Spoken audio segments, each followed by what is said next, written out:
You mentioned, I think it was at the start of the month, about aiming to be around the top 6 or 7 by the end of the year. You're going to be in the top 4 no matter what come the start of 2021. First of all, how happy are you with that? And also, are you now thinking about targets for the rest of the season? You know, our targets won't change, Jordan. It's for me. I'm like always honest with you guys and let you know what we're thinking. And our thinking is that if we can have European football again next season, then at this stage of the team and its development, that would be great success for us. You know, we, with all due respect, the teams that are above us, you know, the Man Cities, Liverpool's, these teams, they're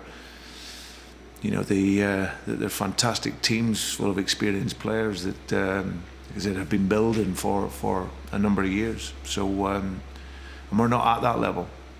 That's the honest my assessment of it. But we're building something to be as competitive as we possibly can be without the finances that allows those teams to get to that level. So we'll continue on that journey. Our ambition is there, the spirit is there, and the players, there's a continual development. And like you say, for us to be in that position another year down the line shows that consistency now that is starting to improve. So that's something that pleases me. But of course, my ambition is always to be the best that we can be. Is there, I know you said about Maddison and Fofana sort of having to keep an eye on them. Will they be fine for the Newcastle game? And also Cengiz Under as well, who wasn't involved again today.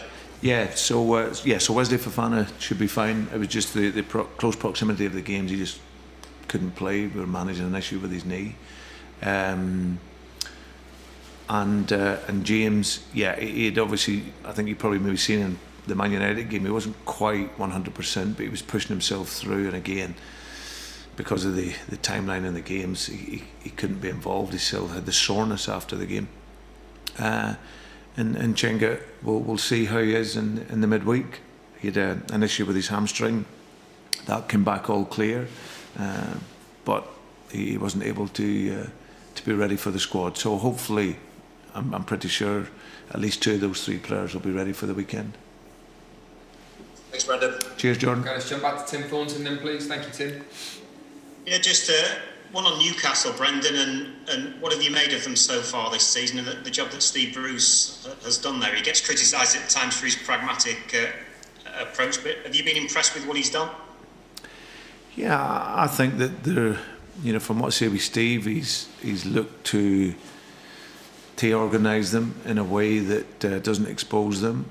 I think the times that even when Rafa was there, any time they did that, then they conceded goals. So I think that there's a huge expectation at Newcastle. It's a huge club, it's a big club, and again, it's another one of those clubs that you've got to win, but you've got to win in a certain way.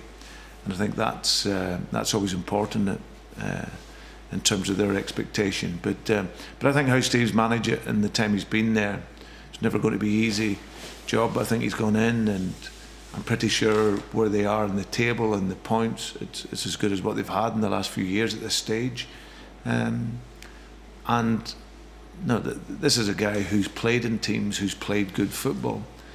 So he will always want to go down that route. But he also knows that winning's important and staying in the league is important. And the longer he's there, I'm sure he will gradually build the team and get the types of players in that he would like to.